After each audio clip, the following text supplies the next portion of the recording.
বাংলার অতীত অত্যন্ত গৌরব উজ্জ্বল। আমাদের পূর্বপুরুষেরা তাদের অধিকারের জন্য অনেক লড়াই করেছিল, ব্রিটিশদের হাত থেকে ভারতকে স্বাধীন করেছিল।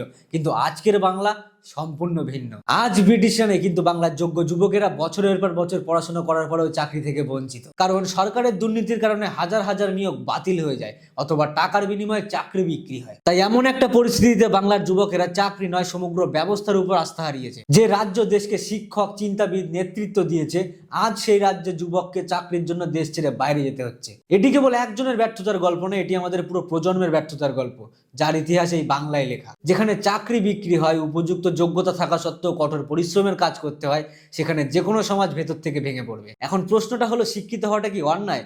কঠোর পরিশ্রমের মাধ্যমে চাকরি পাওয়ার স্বপ্ন দেখাটা কি অপরাধ? আজ বাংলার শিক্ষা ব্যবস্থার অবস্থা এই দেখে অনুমান করা যায় যে 26,000 শিক্ষক বাতিল করা হয়েছে। এটি কেবল 26,000 যুবকের স্বপ্ন ভেঙে দেওয়া নয়, বাংলার লক্ষ লক্ষ শিশুর স্বপ্ন ভেঙে দেওয়াও বটে। আমার কণ্ঠস্বর প্রতিবাদের নয়, বরং শিক্ষা, সংস্কার, স্বচ্ছতা এবং জবাবদিহিতার, এবং তরুণদের জন্য মর্যাদাপূর্ণ কর্মসংস্থানের দাবিতে। আমরা অজুহাত চাই না, আমরা সমাধান চাই। বাংলা দিদিকে তার দলের জন্য রাজনীতি করার জন্য নির্বাচন করেনি, বরং সেবা এবং সুশাসন প্রদানের জন্য নির্বাচিত করেছিল। এদিকে তারা বাংলা বাঙালি স্লোগান তোলে, অন্যদিকে তারা এই সত্যিকে উপেক্ষা করে।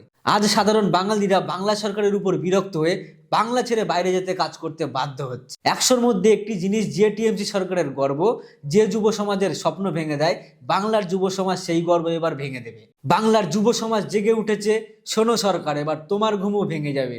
তো আর ঘুম নয়, ওঠো বাংলা, এবার পাল্টানো দরকার।